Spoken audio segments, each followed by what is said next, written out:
দেখতে দেখতেই এনএসএসের পঞ্চম দিনের যাত্রা শুরু হয়ে গেল। পঞ্চম দিনের প্রথম পর্বেই ছিল বৃক্ষরোপণ। তাই এনএসএস ভলান্টিয়ার মেয়েরা বৃক্ষগুলি এনে এক জায়গায় জড়ো করছে, আর অন্য পাশে ছেলেরা বৃক্ষরোপণের জন্য জায়গা তৈরি করছে। খুব সুন্দরভাবেই ওই দিন ভলান্টিয়াররা স্কুলের বাইরে এবং ভিতরে মিলিয়ে মোট কোনো একজন বিখ্যাত ব্যক্তি বলেছিলেন, যে একটি গাছ লাগায় সে এই গাছটার সাথে একটি আশাও লাগায়, কারণ এই গাছটি বড় হয়ে আমাদের ফুল, ফল, ছায়া এবং বাঁচার জন্য অক্সিজেন দেবে। যদি জলের অপর নাম জীবন হয়, তাহলে গাছের অপর নাম মহাজীবন হওয়া দরকার। কারণ আমরা জল ছাড়া হয়তো বা কিছু সময় থাকতে পারবো, কিন্তু অক্সিজেন ছাড়া কয়েক মিনিটের বেশি আমরা কেউই বাঁচতে পারবো না।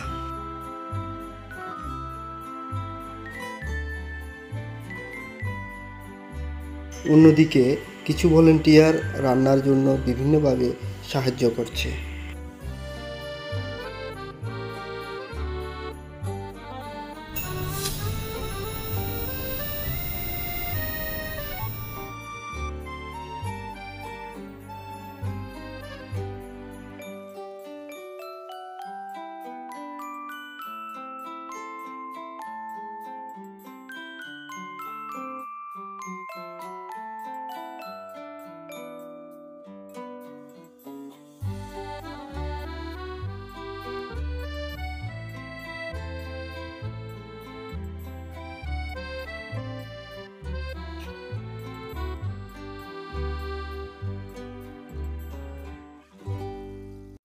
খাওয়া দাওয়ার পরই ভলান্টিয়াররা দ্বিতীয় পর্বের জন্য তৈরি হয়ে নিচ্ছে।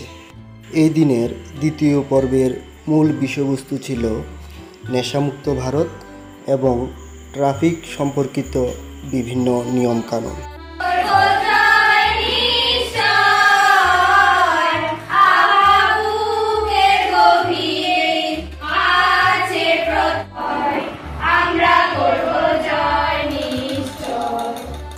এই গানের মাধ্যমেই অনুষ্ঠানটি শুরু হয়ে যায়।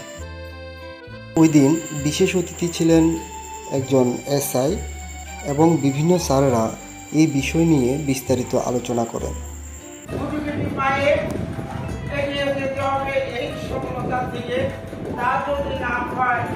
আমরা যাব আমাদের গ্রাম প্রশাসনের কাছে, তাদের সাহায্য নেব।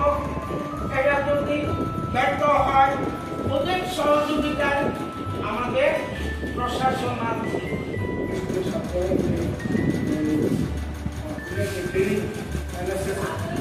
ট্রেনিংয়েও আমি একটা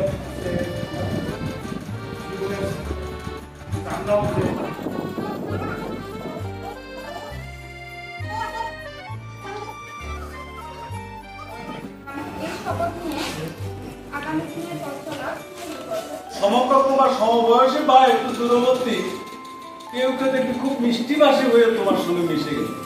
তারপরে একদিন বাপ বললো, একটু না কিচ্ছু হবে না, কিচ্ছু হবে না। তো তুমি ভাবলা আমার তো মনের থেকে তো খরচ হইতো না, অসুবিধা